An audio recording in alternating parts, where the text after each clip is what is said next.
Alhamdulillah, ini anak dipegang itu.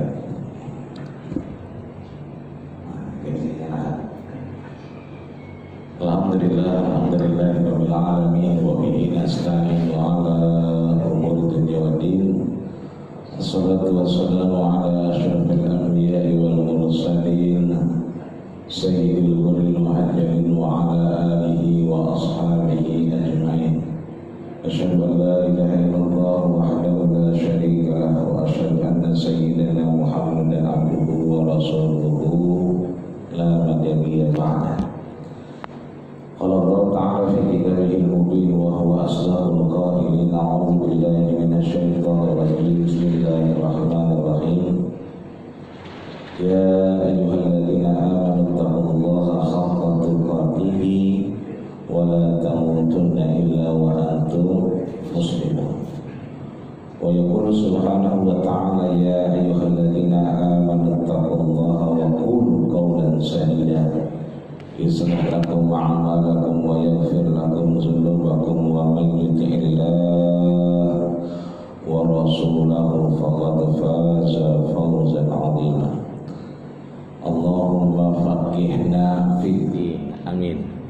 Wa 'allimna ta'wil. Amin.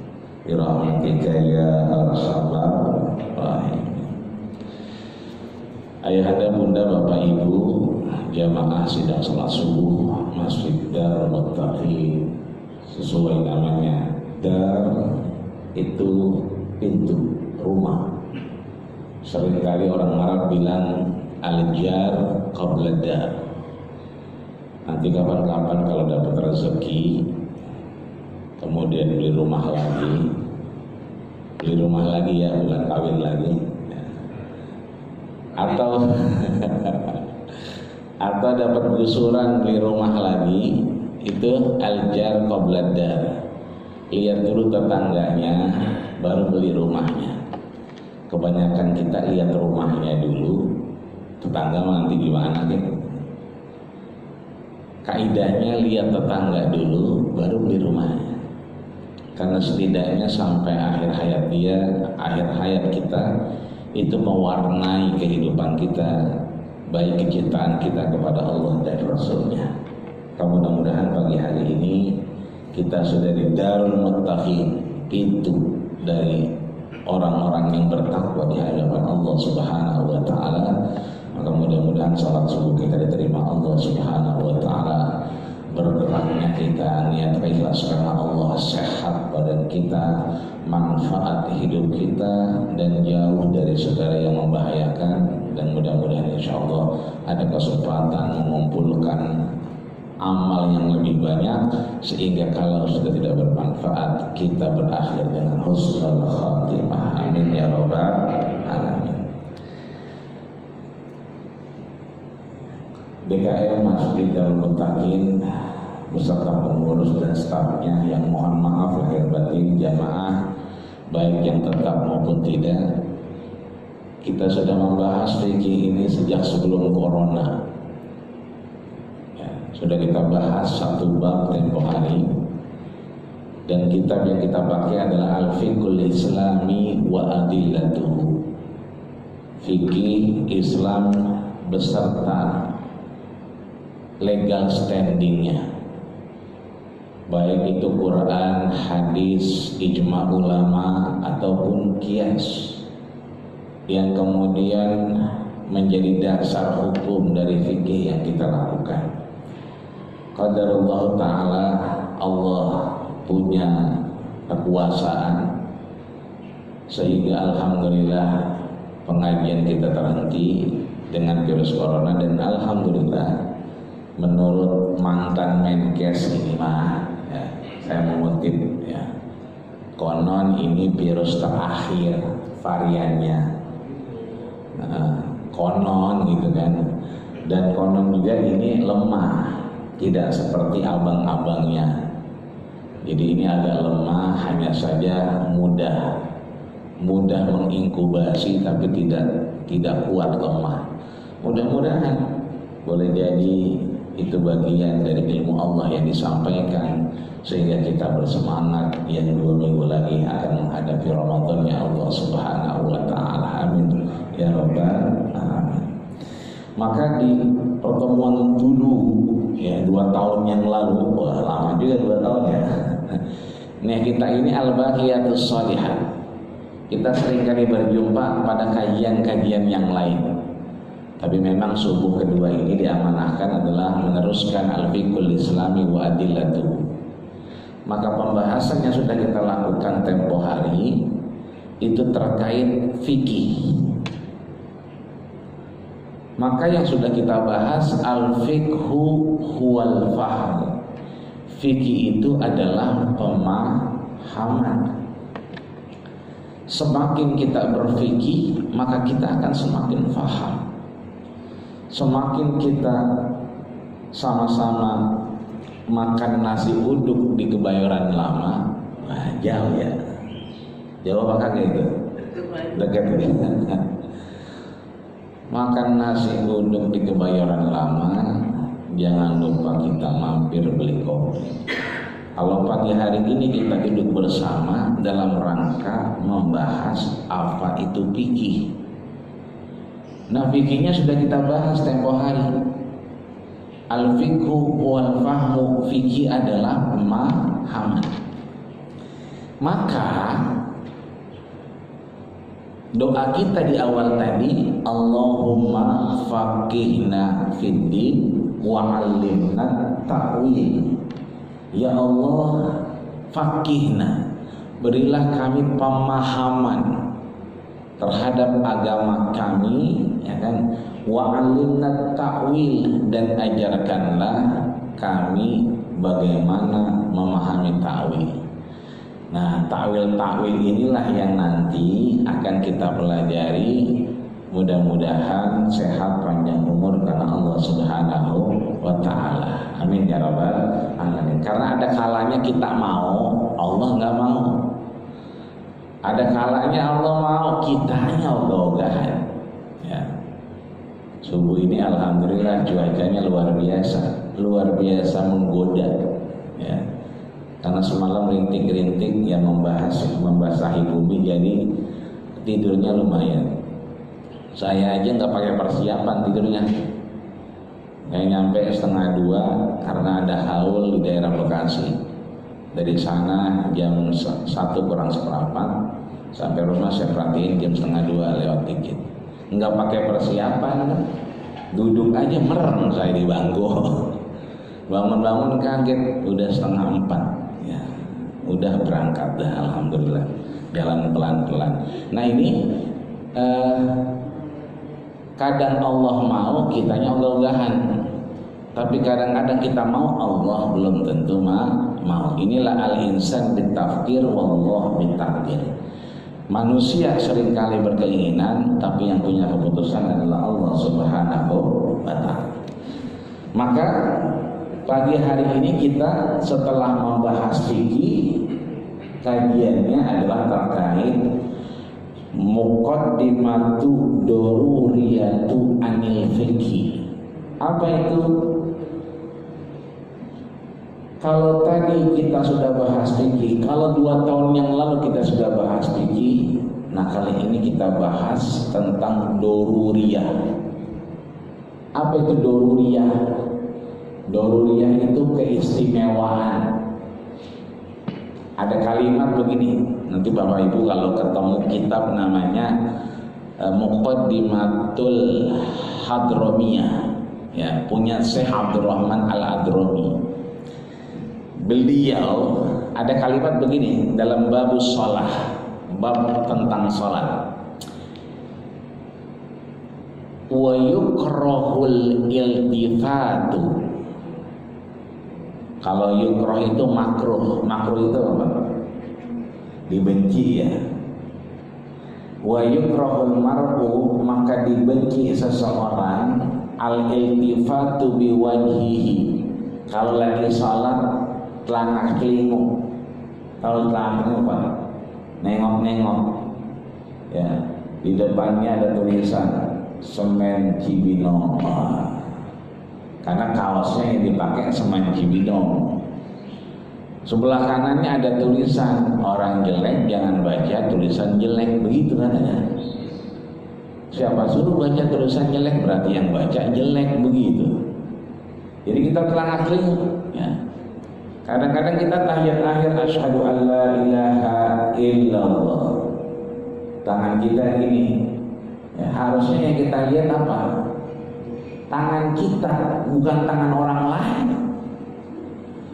Ustaz, saya mau nanya apa? Teman saya sholatnya gini-gini. Nah, berarti matanya kemana-mana itu lagi sholat. Bukan ngelihat telunjuk dia, tapi telunjuk orang lain dilihatin. Nah ini yukroh, tidak diperkenankan. Kenapa dibenci? Maka ketika ada hal yang dibenci, la yakmulu biha, ya, dia tidak yakmul. Yakmul itu apa? Menyempurnakan. Maka sholat kita tidak sempurna kalau kita celana kelinguk. Benar nggak Pak? Betul apa enggak? Betul ya. Jadi sholat kita harus terdepan lihatnya. Kalau kita celana kelinguk kanan kiri kita ngelihat, itu yukroh. Enggak sampai membatalkan, tapi dia dibenci. Kalau dibenci, la yakmulu illa biha, maka dia tidak menyempurnakan sholatnya.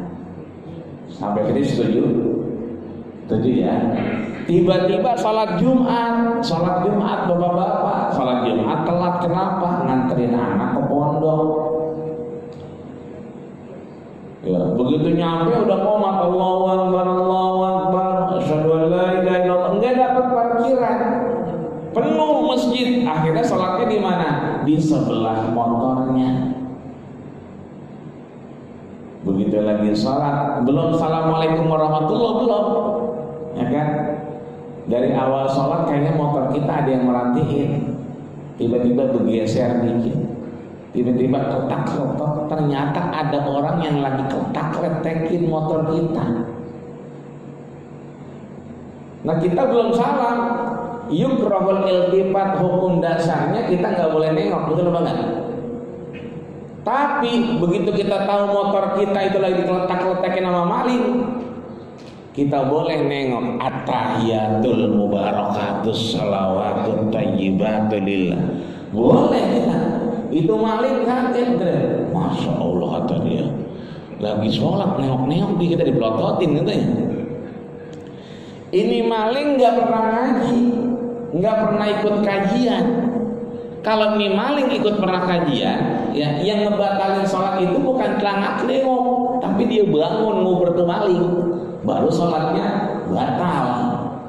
Jadi kalau timbang celana kelinguk tuh maling harusnya terusin aja, harusnya. Karena dihalang ngaji dia keburu takut, ya dilihatin orang belum sholat belum rapi udah melototin kita, ya kan. Ibu-ibu biasanya sholatnya kalau dari mana-mana di dalam kamar. Bu, ada ibu-ibu ya? Ada. Habis kondangan, habis arisan, habis dari mana-mana, namanya hari Sabtu, hari Minggu, itu biasanya ibu-ibu sholatnya di dalam kamar sambil istirahat, bersih-bersih, sholatnya di kamar, selesai istirahat. Dicari kunci pintu kamar nggak ketemu. Di tas nggak ada, di mobil nggak ada, di kantong nggak ada. Udah akhirnya puyeng nggak ketemu. Sholatnya di mana? Sholatnya di sebelah meja makan. Sebelum sholat dilihat tutup saji, alhamdulillah masih ada pala bandeng di Pesmol. Pala bandeng yang dipakai buat Imlek tuh, yang belinya di Rawabelong yang 2 tahun.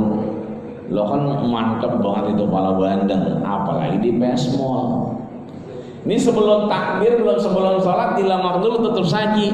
Alhamdulillah, Allah tahu banget kita lagi lapar bener ini. Ada pala bandeng di Pesmol masih ada, lumayan kita makan habis sholat. Nih ibu-ibu lagi sholat, ternyata kucing lewat. Kucing lewat depan sejadahnya, naik ke bangku. Begitu naik ke bangku, garuk-garuk tutup saji. Itu kucing udah hafal banget tutup saji, bukan digaruk-garuk doang, diangkat pakai kakinya. Nah ibu-ibu akhirnya at-tahiyatul barakat dipelototin itu. Kucing dilihatin begitu lah kaget dia, turun dia. Kira-kira tuh bandeng pesmol hilang apa kagak? Enggak jadi hilang. Coba kalau kita diam aja, itu bandeng pesmol habis dikeromus sama kucing. Nah di sini artinya illa bihajatin, kita emang nggak boleh nengok, tapi kalau illa bihajatin doruriyah, kecuali ada kepentingan, ada keistimewaan, ada tujuan, maka kita boleh nengok. Nah di sini disampaikan al-fiqhu doruriyatu anil fikhi. Fikih itu punya keistimewaan. Tadi kayak bandeng pesmol, kayak salat Jumat di samping motor, ya. Dia punya keistimewaan. Apa keistimewaan fikih itu? Ini bisa kita lihat, ya. Yang pertama disebutkan bahwasanya, ya, mana dia?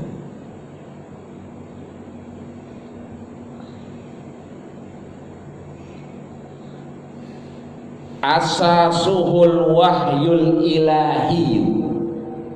Yang pertama kekhususan fikih itu adalah asasuhul wahyul ilahi. Asas, dasar, bahwa fikih itu berasaskan kepada al-wahyul ilahi, berdasarkan wahyu ilahi Rabbi. Tadi saya dengar diumumin ada imam kita, insya Allah habis kajian ada sarapan bareng apa katanya ya? Betul apa kagak? Nah maaf, kenapa kita sarapan? Karena kita habis sholat subuh berjamaah terus kajian. Kira-kira ada perasaan iseng nggak? Ada. Kita duduk nih baca buku, tiba-tiba ada perasaan haus. Itu namanya ilham, perasaan yang dikasih Allah sekonyong-konyong, sesaat. Saat itu juga akhirnya tangan kita ngambil ke gelas. Coba kita baca buku, kita ngerjain laporan keuangan, kita di kantor dari pagi sampai sore, masuk jam 8 pulang jam 4, duduk aja nggak pengen minum. Bagaimana rasanya itu? Ya sehari 2 hari sih nggak apa-apa. Lah kalau tahunan jebol juga itu. Namanya pankreas, namanya batu ginjal. Kenapa? Lah nggak dapat asupan. Mobil aja biar kata dia dari besi, ada radiatornya juga, ada airnya juga, apalagi kita. Nah ini tiba-tiba kita pengen makan, ntar siangan dikit kok perasaan kayak pengen makan, itu namanya ilham, dorongan. Kita ngelihat ke mau keluar rumah, kita ngelihat ke atas langit mendung, tangan ini tiba-tiba nyari apa? Jas hujan. Tangan kita tiba-tiba nyari payung, itu namanya apa? Ilham. Ada dorongan bahwa kita belajar fikih ini terdorong dengan apa? Satu, asasuhul wahyul ilahi. Karena fikih punya keistimewaan, keistimewaannya adalah berasaskan pada wahyu ilahi. Kita tahu bahwa wahyu ilahi ini seringkali dibahasakan dengan sumber-sumber ajaran Islam. Apa saja sumber-sumber ajaran Islam? Yang pertama ada yang namanya Al-Quranul Karim. Yang kedua ada yang namanya Sunnatun Nabawiyah. Maka sering kita dengar guru kita menyampaikan taraktu fikum amrain, aku tinggalkan engkau 2 perkara. Ma in tamassaktum bihima lan tadilla abada. Kalau kita berpegang dengan itu yang dua, kita tidak sesat selamanya. Apa itu? Al-Quran dan Sunnah baginda kita Rasulullah Sallallahu Alaihi Wasallam. Nah, ini artinya bahwa sumber-sumber ajaran Islam merupakan titik tolak dari perkembangan fikih. Quran, Sunnah atau hadis, ya. Ada lagi ijma. Ini yang sepakat, ya. Disepakati dia menjadi dasar dari sumber ajaran Islam. Di lainnya ada istihsan, ada istishab, ada al-masalih, al-mursalah dan seterusnya yang berbeda dan tidak disepakati. Jadi yang disepakati itu satu Quran, dua Sunnah, ketiga adalah ijma. Ya. Ijma ini berarti bagian dari konsensus, mengambil intisari dari apa yang disampaikan Allah dan Rasulnya. Ya. Yatamayyazul fikli an ghairihi minal qawanin al-wada'iyah. Fikih juga tidak kontradiktif dengan hukum-hukum positif. Apa yang ada tadi kan dasarnya hukum fikih itu adalah wahyul ilahi, berdasarkan dari apa? Hukum-hukum Allah, wahyu Allah. Tapi dia tidak kontradiktif dengan apa? Al-qawanin al-wada'iyah, hukum-hukum positif dari satu negara. Ya. Kita punya namanya hukum kompilasi Islam yang sudah berumah tangga, nanti berpisah, ada harta gono gininya, atau mungkin wafat suaminya, anak ada satu kecelakaan atau yang lainnya, karena memang sudah ajal menjemput, Allah lebih sayang kepadanya. Nanti ada kompilasi Islam. Ya. Saya lihat itu mobilnya, kata tetangga, di mana? Di Melawai. Kan saya hafal mobilnya orang, jadi mobilnya lagi nongkrong di Melawai malam minggu. Wah, terus di kajian dia nggak ada. Wah, berarti emang malam dia nginep di Melawai. Saya lihat yang bawa perempuan. Nah, berarti lagi janjian begitu. Oh, ternyata ya kan itu mobil ya kan memang sebetulnya adanya di tempat lain. Cuma karena yang bawa ini mohon maaf sakit perut, udah nggak bisa tahan lagi, akhirnya mampir lewat Melawai. Kalau yang punya malah lagi kurang enak badan di rumah. Nah, ini artinya apa? Sesuatu itu ada dasar, yang kemudian dasar itu tidak pernah kontradiktif dengan apa? Hukum-hukum kita. Contoh. Atau orang tua itu biasanya kepada anak-anak yang perawan, anak perempuan kita, Neng, jangan duduk depan pintu. Kenapa tuh, Bang? Iya. Jangan duduk depan pintu, artinya kenapa? Jadi perawan tua, ya kan ya? Nggak dapat jodoh dan seterusnya. Itu kira-kira syariat atau tradisi kira-kira ya? Kira-kira yang mana Pak? Bu, itu tradisi atau syariat? Ya, tradisi ya. Nah, jangan tutup depan pintu. Kenapa tradisinya? Ya emang perempuan mah ngapain di depan pintu? Lah kalau ada yang mau ngelamar itu kan ngomongnya di dalam rumah. Ketika anak perawan lagi duduk depan pintu, waduh, kata yang nganter ini, gimana kita mau ngelamar? Dia lagi jagain pintu. Udah pulang aja kita, nggak jadi ngelamar, begitu katanya. Itu tradisi menurut kita. Tapi ternyata Rasul 14 abad yang lalu sudah mengajarkan kepada kita, iyyakum wat turuqat. Jauhilah kalian yang namanya tempat orang halulalan. Ini kita masuk masjid apa? Pintu kan? Keluar mana lagi? Pintu lagi. Berarti pintu masjid ini tempat arus kita halulalan. Berarti nggak boleh kita duduk depan pintu masjid. Di rumah juga sama, masuk lewat pintu, keluar lewat pintu. Maka kita juga nggak boleh duduk depan pintu. Iya, wa turuqat. Pertanyaannya, sama nggak kandungan makna tradisi sama syariat tadi? Sama nggak? Sama. Bertentangan nggak? Tidak. Nah, ini maksudnya fikih itu meskipun dia asasuhul wahyul ilahi, meskipun dia dasarnya adalah wahyu ilahi kepada Allah Subhanahu wa taala, tapi dia ghairu ta'aradin, dia tidak bertentangan dengan qawadinul wad'iyah, dengan hukum-hukum positif. Ini kita tinggal di Puri Ciledug misalnya, ada tetangga yang meninggal, kira-kira kita datang apa enggak? Kira-kira datang apa enggak? Datang. Datangnya kita itu tradisi atau syariat?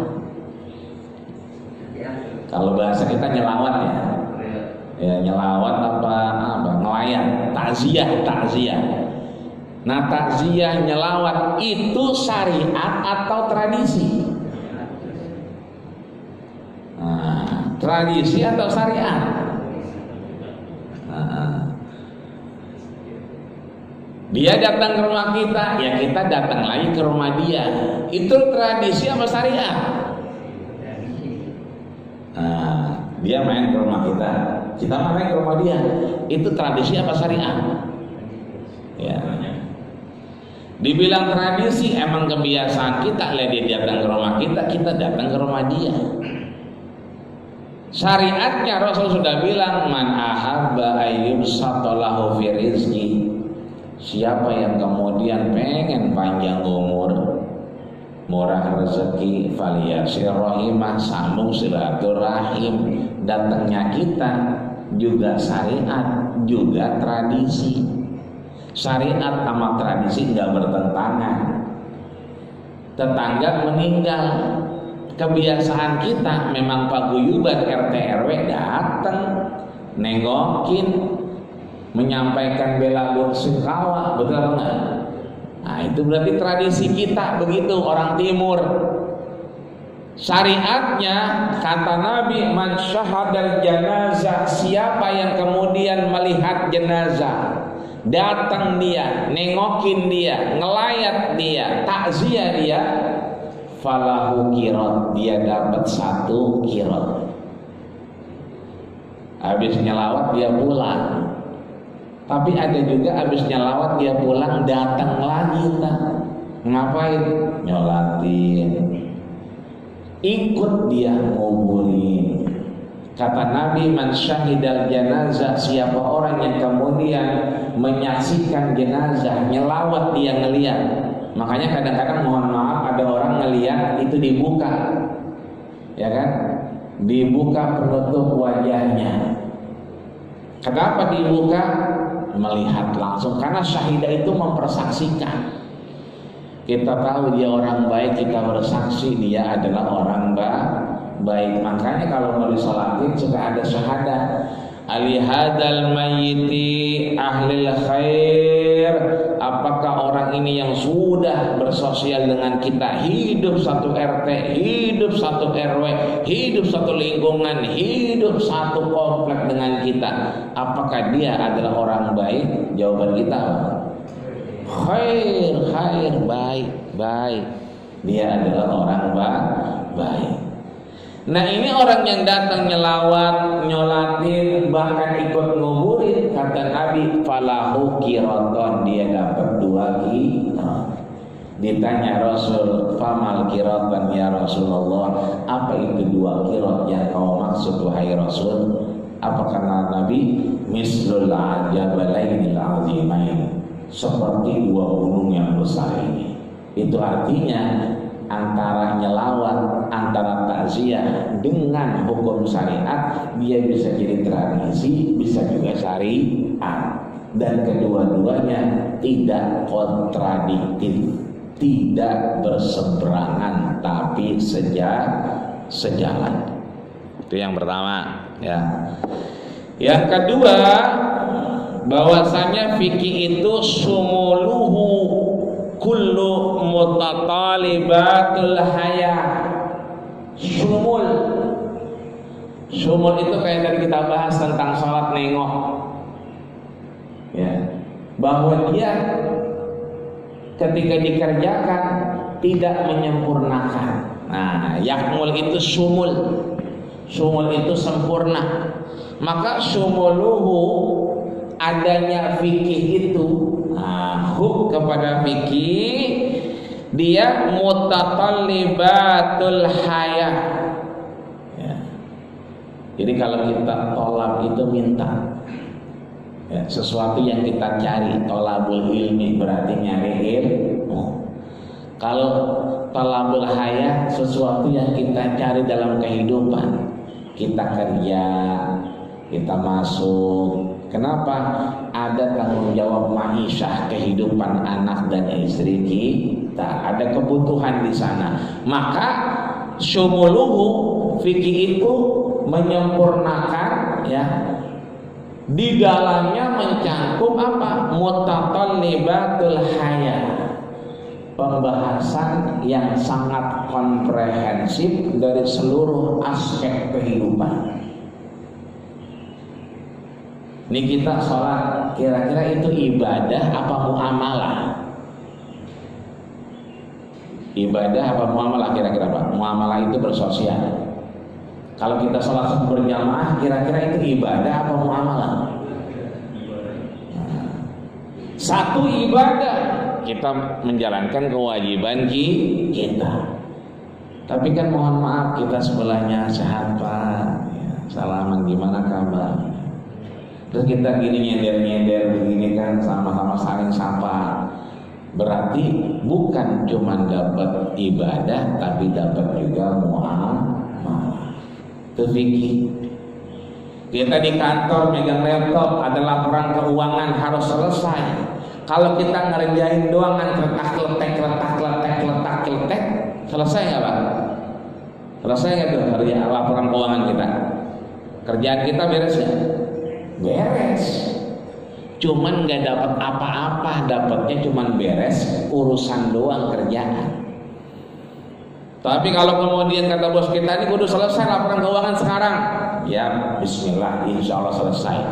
Dia duduk depan laptop, abda'u bi bismillahirrahmanirrahim. Ya Allah, aku mulai atas namamu ngerjain laporan keuangan. Bismillah dia.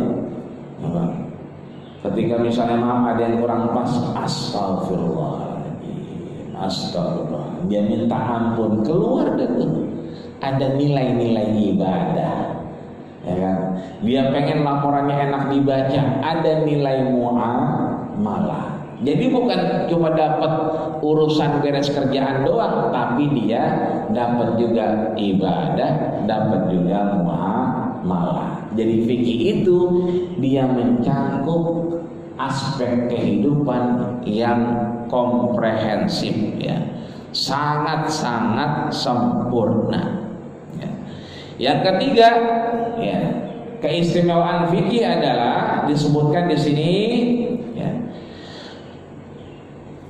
al-akhlaqu ittisafu bisifatid diniyah halan wa hurmatan. Nah, dengan fikih kita bisa menyematkan agama, ya kan, bisifatid diniyah, dengan menyematkan agama di dalam pekerjaan kita, halan wa hurmatan, halal atau haram, baik atau enggak baik. Lapar banget kita di jalanan, udah enggak tahan kayaknya, ya, yang ada tukang sate. Tukang satenya 3. Ada sate Aji Kadir, ada sate Taichan, ada sate Scooby-Doo. Yang mana yang kita makan kira-kira? Kalau ada Aji Kadir, udah Aji Kadir aja. Kenapa? Orang pakai peci, masih hidup, lagi nongkrong, nyipas-nyipas, jelas. Begitu jangan nyipas ngomong, maaf Pak, berapa porsi, 2 porsi ya, saya sholat zuhur dulu ya.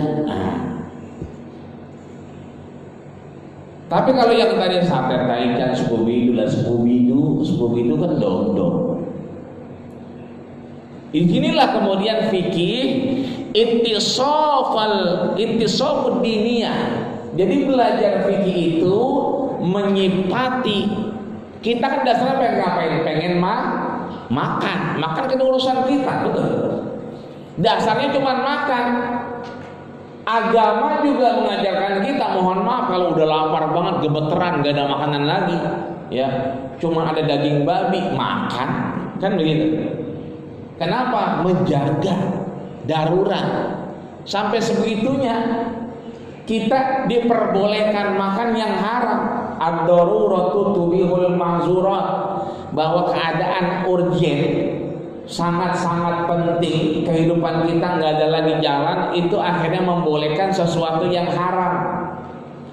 Tapi kalau masih ada pilihan, jauhi yang kira-kira tidak meyakinkan. Disinilah fikih berfungsi yang ketiga, al-fikhu ittisafuhu bisifati diniyah. Dengan kita memakai fikih, berfikih dalam kehidupan, maka ada ittisaf, sifat-sifat keagamaan yang membawa kita kepada halan wa hurmatan.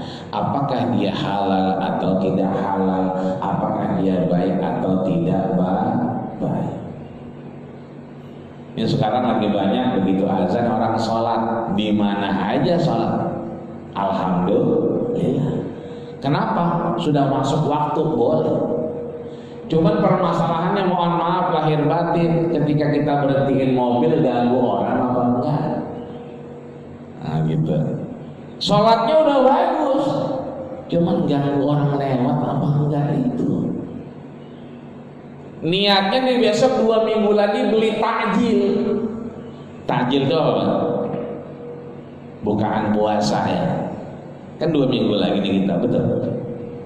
Ini minggu depan udah nisfu Sa'ban. Hari malam Jumat itu di Kalimantan udah mulai, seminggu dia, ya kan, udah mulai. Rata-rata orang ngadain ya tanggal 13, 14, 15 kalau yang ngadain, yang enggak diingetin, udah 2 minggu lagi kita mau puasa. Itu kalau udah puasa, mohon maaf, kalau hari begini kita beli gorengan, beli aja, betul. Beli makanan beli aja, kenapa? Nggak ada dorongan. Tapi kalau bulan puasa kita beli satu, kagak enak hati kita, otak kita kepikiran. Tadinya kita biasa beli pisang sesisir digoreng di rumah.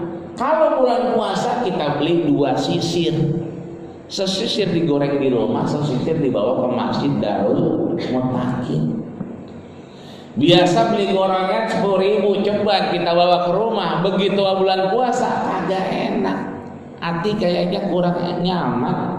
Akhirnya apa? Beli 20.000, 10.000 dibawa ke rumah, 10.000 sambil lewat masjid, mohon maaf nitip, ntar ada yang buka, abang-abang Gojek, mungkin GrabCar dan seterusnya, numpang dia buka. Nah di sini artinya, ya kan, ada ittisaf sifat yang kemudian memberikan kita tentang bagaimana karakter fikih yang kental dengan hukum halal haram, baik atau tidaknya di hadapan Allah Subhanahu wa taala. Yang keempat disebutkan di sini tentang sifat dan keistimewaan daripada fikih adalah irtibatul fikhi bil akhlak. Irtibatul fikhi bil akhlak. Irtibat, kita sering mendengar kata-kata robitoh, ya. Robitoh itu ikatan, ya. Ada robitatul hirij, ya. Ada ikatan alumni pesantren misalnya. Ikatan alumni apa? ESQ misalnya, ikatan alumni umroh haji misalnya. Robitoh. Di sini bahasanya disampaikan oleh Profesor Dr. Wahbah Az-Zuhaili dalam kitabnya Al-Fiqhul Islami wa Adillatuhu, yang keempat keistimewaannya adalah irtibatul fikhi bil akhlak. Fikih itu mempunyai hubungan erat, irtibat, hubungan, ikatan dengan apa? Bil akhlak, dengan akhlak. Maka dengan berfikih kita sedang berakhlak. Dengan berfikih kita sedang ittiba, mengikuti baginda kita Rasulullah sallallahu alaihi wasallam. Contoh. Ini hari apa Pak nih? Hari Minggu ya, hari Ahad ya kan. Biasanya malam Ahad, malam Senin tuh rada banyak acara ya. Nabi itu kalau mau sholat dilihat Astagfirullah. Kayak kita dengar tuh gitu. Ayo, kadang-kadang banyak juga diterjemahkan, luruskan shop, matikan HP, begitu katanya. Padahal ada tulisannya banyak. Sebetulnya kalau kita dengar di mana saja, kita bisa lihat di YouTube, sholat di Mesir, sholat di Yordan, sholat di mana saja, Saudi dan seterusnya, imamnya suka bilang gini, luruskan. Tahu sufufakum fa inna taswiyata sufufi min tamami salat. Lurus dan rapatkan shaf, sesungguhnya lurus dan rapatnya shaf kesempurnaan salat kita. Kayak Nabi dilihat. Kata Nabi apa? Pesan Nabi sebelum salat, idza amma ahadakum falyakhafif. Kalau kalian jadi imam, maka ringankan. Kalau salatnya hari biasa misalnya, ya kan, boleh jadi orang jarang punya keperluan. Tapi kalau Sabtu, Ahad, Minggu, Minggu, Ahad itu biasanya banyak orang punya keperluan. Misalnya kita lihat ada orang pakai jas, orang mana-mana ini, ya kan? Ada Zulhajjah, ada orang punya apa? Kepentingan, keperluan. Apalagi mungkin ada ibu-ibu bawa anak tenteng-tenteng sholat, ya kan? Berarti jangan panjang-panjang. Rakaat pertama kuliah, rakaat kedua kulhu. Ya, jadi suratnya surat Yahu. Kalau malam minggu anak muda mau ngelancong, ya mau ngapel ke rumah perawan, begitu sholat, Allahu Akbar, Alhamdulillahi Rabbil Alamin, sampai waladhdallin, amin. Bismillahirrahmanirrahim, Yasin. Ya Yasin, lama ini urusan ini. Ibu-ibu aja kadang-kadang kalau sholat taraweh, coba kita perhatiin, itu di tempat dia ya, tempat duduk ibu-ibu suka banyak sejadah pada nongkrong. Kalau tempat saya di Joglo tuh tukangan. Kalau bapak-bapak kan nggak ada tuh. Kalau ibu-ibu suka naruh sejadah, base camp dia. Jadi pas maghrib sholat di situ, base campnya buat taraweh, isya dan taraweh. Dia pulang dulu, tongkrongannya udah ada, base campnya.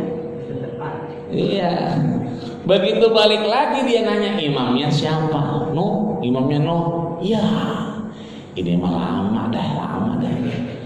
Itu sejadah digulung lagi. Lama dah ini mah begitu. Mendingan kita ke Indomaret yuk, begitu kata dia. Maka di sini ada irtibat. Ya, Profesor Dr. Wahbah Az-Zuhaili ngingetin kita kalau kita belajar fikih itu irtibat, ada keterikatan dengan apa? Bil akhlaqil karimah, dengan akhlak sifat-sifat baginda kita Rasulullah sallallahu alaihi wasallam. Itu yang keempat. Yang kelima disebutkan lagi di sini bahwa keistimewaan fikih adalah al-jaza'u 'alal mukhalafati dunyawiyun wa ukhrawiyun. Kalau kita berfikih maka ada al-jaza. Apa itu jaza? Balasan. Ya. Balasan tentang apa? Anil mukhalafah. Ya. Mukhalafah itu kita melanggar peraturan. Kalau kita lagi umroh atau haji, sering kali tuh askar bilang anta mukhalif.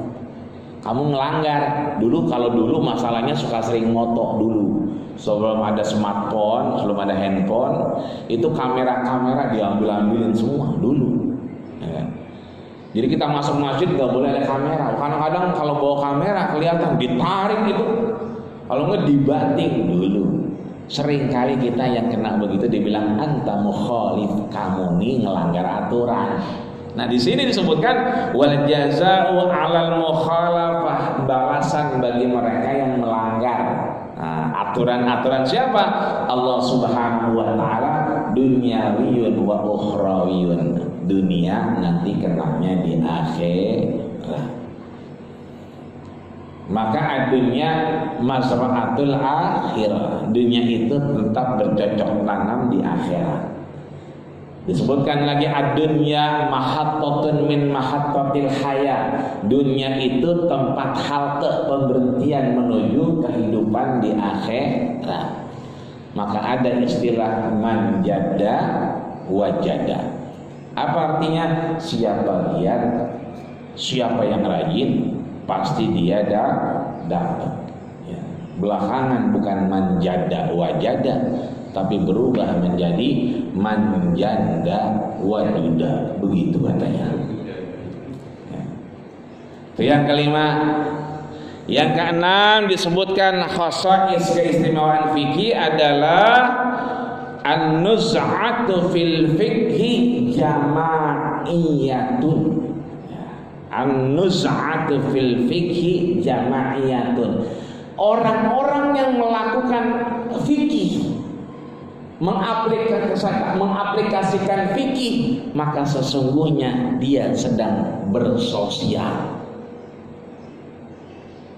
Tadi itu kata Nabi, kalau jadi imam lihat makmumnya anak muda semua, udah kibas itu Ar-Rahman sama Al-Waqiah rakaat pertama.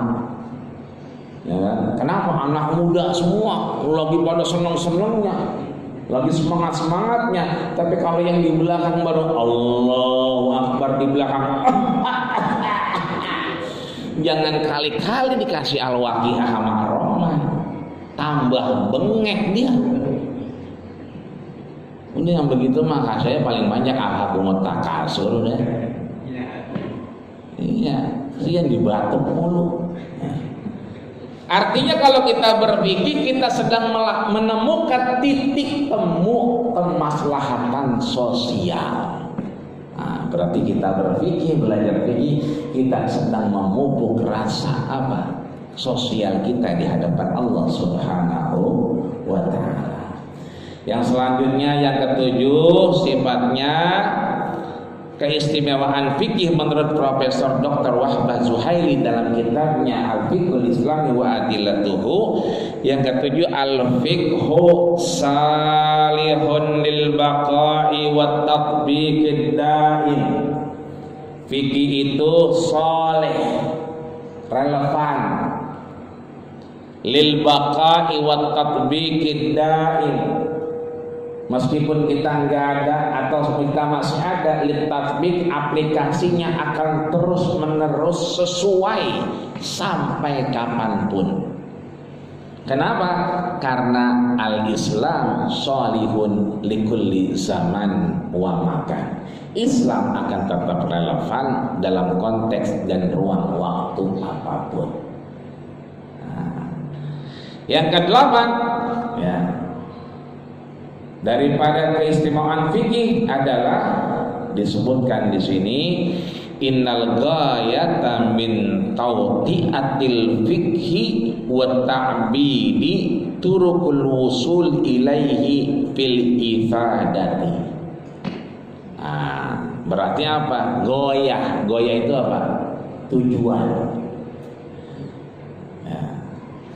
Fa'bud rabbaka hatta ya'tiyakal yakin. Sembahlah Allah sampai datang keyakinan kepada kita. Hatta itu harfun lil goyah. Berarti goyah itu tujuan. Tujuan kita berpikir adalah Apa tujuannya?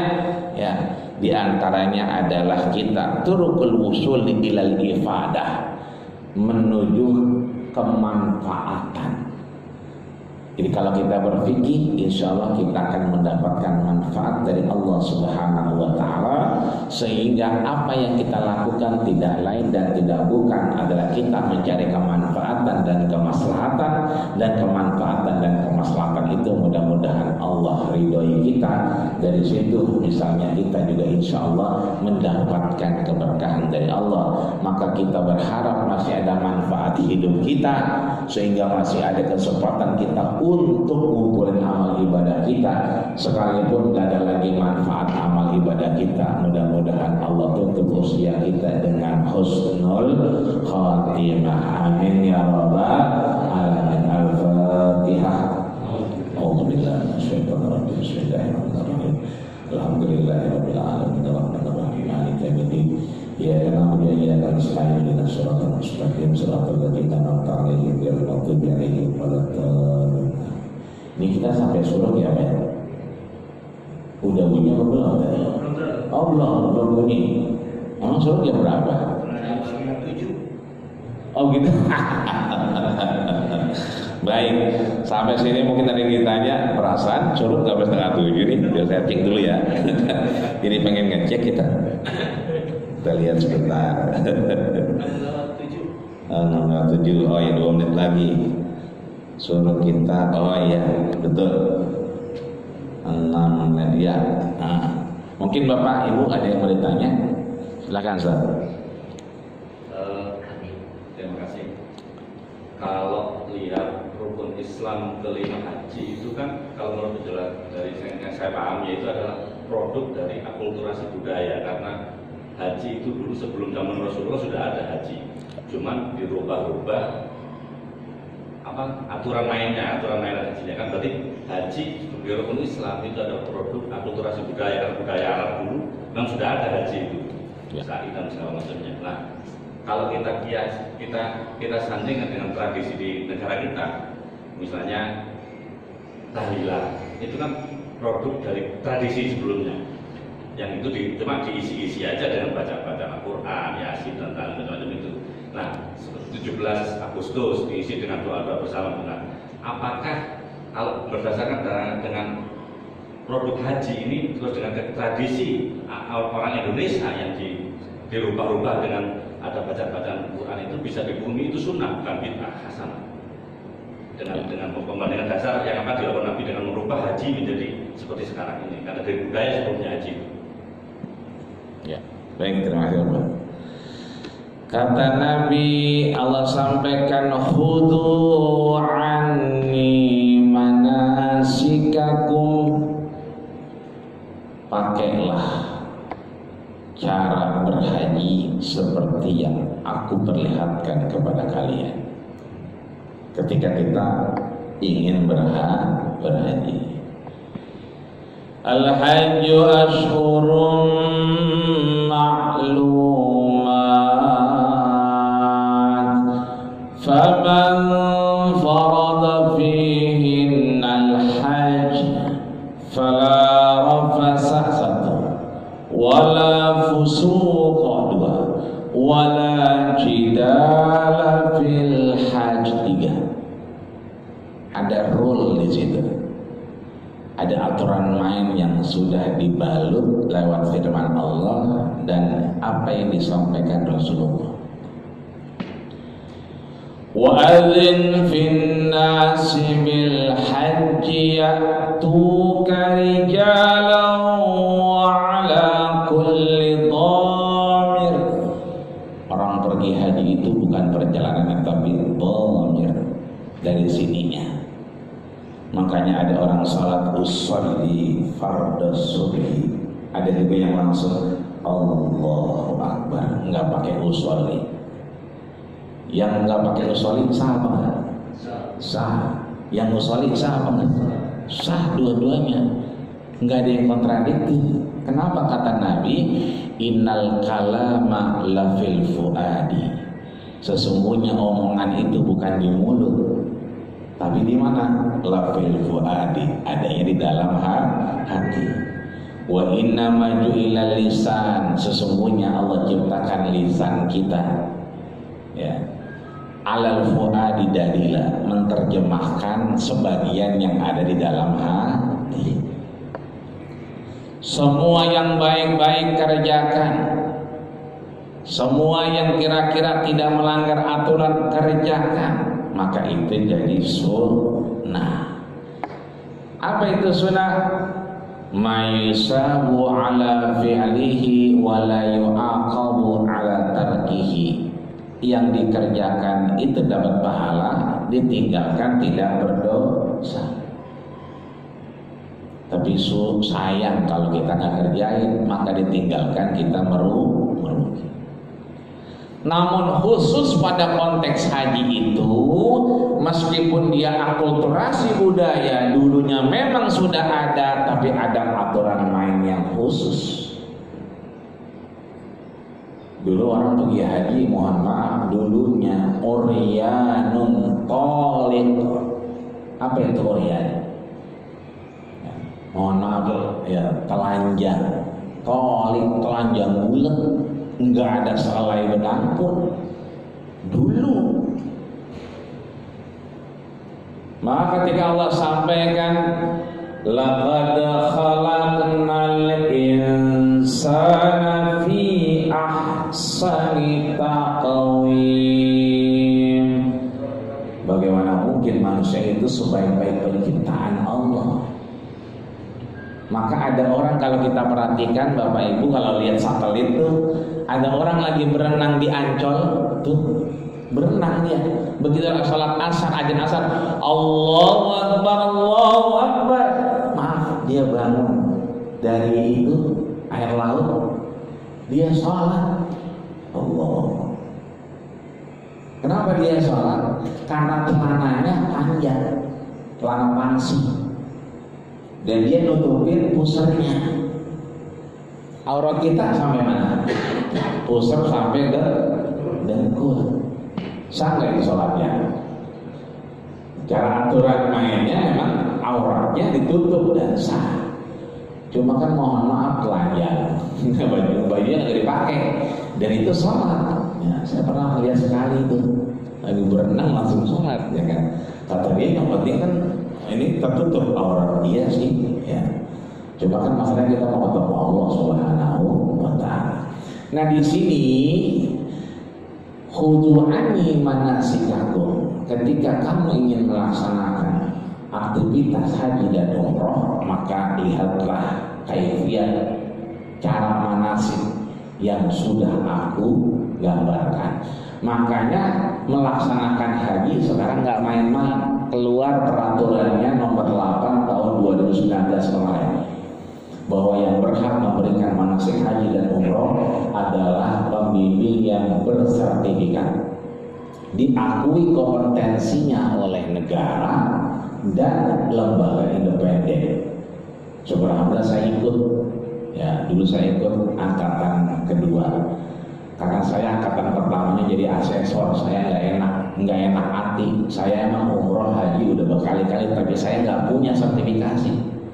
Waktu angkatan pertama saya asesor, angkatan kedua saya mundur dari asesor. Saya nggak mau, hati saya nggak tenang. Terus bagaimana ini kebutuhannya? Begini aja dah, saya ikut jadi peserta.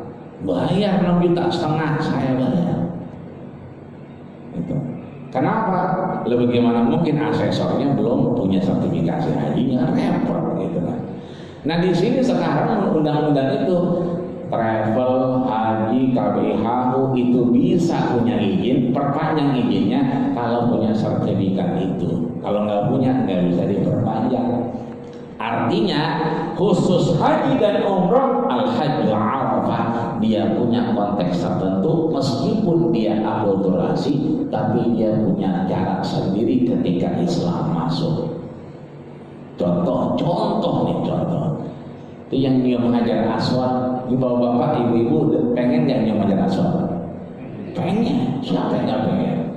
Sampai ada jokinya itu orang-orang Madura. Biasanya ada 4 orang yang kanan kiri itu jagain kita. Tapi mohon maaf lahir batin itu yang jagain dorong orang. nginjak orang. Agar apa? Agar kita bisa nyium karena kita udah bayar 1.000 real. Tapi apakah ada manfaatnya? Enggak ada. Nabi ingetin Nabi aja, itu begitu mau nyium Hajar Aswad dulu nyium. Bismillahirrahmanirrahim, dicium. Lama-lama orang banyak, Nabi nggak nyampe. Akhirnya apa? Pakai tongkat. Biar orang nggak tersakiti, Nabi pakai tongkat doang, tongkat yang nempel. Baru begitu. Agar apa? Nggak ada yang tersakiti. Begitulah konteks manasik haji dan umroh. Maka dia punya kriteria yang khusus agar menjadi haji yang mabrur atau umroh yang mabrur. Kita bawa ke Indonesia dengan konteks menuju hari dan seterusnya. Memang dia akulturasi, tapi dia tidak punya satu keharusan. Beda dengan haji dan umroh. Katakan haji, al-hajju ashhurun ma'lumat. Haji itu pada bulan-bulan tertentu, Syawal, Dzulqa'dah, Dzulhijjah. Wacananya udah banyak banget, apalagi kemarin ketika haji batal 2 kali. Udah pergi hajinya nggak usah ke Makkah, Madinah, kemana? Ke Probolinggo aja. Udah banyak wacananya, dalilnya keluar. Biar kita selamat, tidak hilang nyawa, menjaga kemanfaatan, menjaga kesehatan. Tidak usah kita berebut antri haji sampai 32 tahun. Ya, Jakarta. Kalau Tangerang kalau salah 20 ya. Gitu. Yang lebih parah lagi itu ada yang sampai 45 tahun. Kalau Malaysia udah 100 tahun. Ya kan? Karena dia sejak lahir udah daftar haji. Kalau kita nggak lahir nggak boleh daftar haji. Bolehnya umur 12 tahun. Nah, lulus SD baru boleh. Dianggap SD itu udah bisa tuh baca Fatihah, baca doa-doa. Maka begitu SMP boleh daftar haji. Kalau Malaysia dia lahir sekarang langsung daftarin haji. Karena udah 100 tahun. Nah ini kalau kita nggak daftar haji nggak bakal berangkat. Yang antri aja nggak berangkat udah 2 tahun. Yang ini nggak tahu juga. Artinya bahwa akulturasi yang ada di kita itu tidak ada keharusan dan kode etik yang membatasi itu. Ya.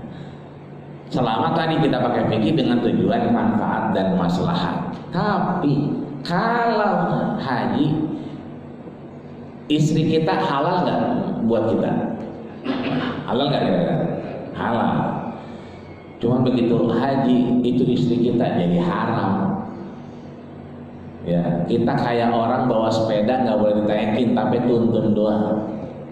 Padahal dia nggak kempes bannya, tapi cuma dituntun aja. Padahal dia halal tapi nggak boleh diapa-apain. Kenapa? Rusak hajinya, batal hajinya, harus ulang tahun depannya. Kalau antrinya udah habis, kalau seorang batal kita, terus suruh ngulang lagi tahun depan, lah antri lagi, lah kapan lagi kita hajinya? Nah di sini ada konteks kita mengikuti aturan rule yang sudah ditetapkan. Maka apa yang baik silakan. Contoh bagi-bagi makanan. Orang yang pulang haji itu, yang hajinya mabrur, itu seringkali it'amul ji'an. Nggak tegaan dia ngelihat orang bengong aja, lu udah makan? Belum, sama gua. Yang ditanya udah girang banget, lu udah makan? Belum. Udah sama sama gua, gitu kan. Itu contoh orang pergi haji yang mabrur, nyenengin orang, nanya doang. Jadi yang penting traktir. Iya. Nah kita datang kemari, misalnya ada acara kita ngasih makan segala macam, itu menunjukkan kemabruran. Nah itu bisa nyambung. Tapi beberapa konteks memang harus dilaksanakan sesuai dengan kode etik perhajian. Itu kira-kira apa ya? Ini mah udah suruh kali ya? Iya. Alhamdulillah. Oh satu lagi, silakan terakhir. Ya. Karena tujuan fikih tadi keadilan. Jangan sampai ntar kita sampai johor, akhirnya itu yang bikin sarapan nggak kemakan. Ya. Enggak, beliau nunjukin. Nah. Terakhir Ustaz, silakan, terakhir. Terakhir ini. Ya. Hanya memperjelas sedikit karena ada apa nuansa yang satu ingin suruh, yang satu ingin lanjut. Oh, iya. Saya sedikit mengambil kaidah saja bahwa Ya. sholat sunat subuh itu ya sunnah. Ya. Adapun menuntut ilmu itu wajib. Ya. Jadi pahala menuntut ilmu jauh lebih besar dibandingkan sholat sunnah. Alhamdulillah. Jadi gini, Ya. ini menyambung saya sebenarnya tapi nggak ada niat dan bertanya, cuma karena bahasa akulturasi tadi terinspirasi saya. Kalau mohon maaf